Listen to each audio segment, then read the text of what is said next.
The air in the antique shop hung thick and still, heavy with the scent of aged paper and forgotten dust. Elias, a collector of the peculiar, ran a gloved hand over the chipped porcelain of a doll, its painted eyes seeming to follow his every move. Outside, the perpetual twilight of this part of town pressed against the grimy windows, muting the distant sounds of city life to a muffled thrum. He'd heard the whispers about the gilded cage, how objects found their way here not by chance, but by some unseen magnetic pull. Elias usually dismissed such talk as local folklore, but tonight a prickle of unease snaked up his spine. The bell above the door, which had announced his arrival with a cheerful jingle, now seemed unnaturally silent. A sudden sharp creak echoed from the back of the shop, where shadows stretched long and distorted. Elias froze, his heart hammering against his ribs. He was alone, or so he thought. He'd checked. The proprietor, a stoic woman named Mrs. Eldridge, had left him to browse, saying she had business in the archives. Another creak, closer this time, followed by a soft, rhythmic thump-thump.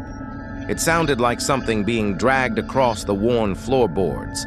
Elias slowly reached for the heavy brass letter opener he always carried, his knuckles white against the dark metal. He wasn't easily rattled, but this was different. He moved cautiously, his footsteps barely disturbing the dust motes dancing in the faint light. The thump-thump grew louder, leading him towards a narrow corridor he hadn't noticed before, shrouded in deeper shadows. As he peered into the gloom, a cold draft, smelling faintly of damp earth and something acrid, brushed against his face. At the end of the corridor, a sliver of light escaped from beneath a heavy velvet curtain. The thumping stopped. Elias pushed the curtain aside, his breath catching in his throat. The room beyond was circular, lined with shelves filled not with antiques, but with what looked like meticulously preserved specimens in glass jars. Things that shouldn't exist. Things that twisted the mind. In the center of the room, on a circular pedestal, lay a single, intricate music box. Its lid was slightly ajar, and from within, a faint melancholic melody drifted, barely audible. As Elias stepped closer, the melody swelled, and the music box lid slowly began to close.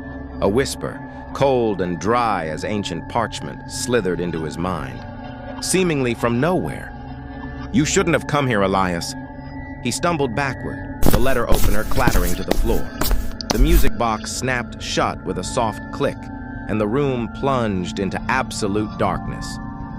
The last thing Elias heard was the faint, echoing sound of Mrs. Eldridge's gentle laughter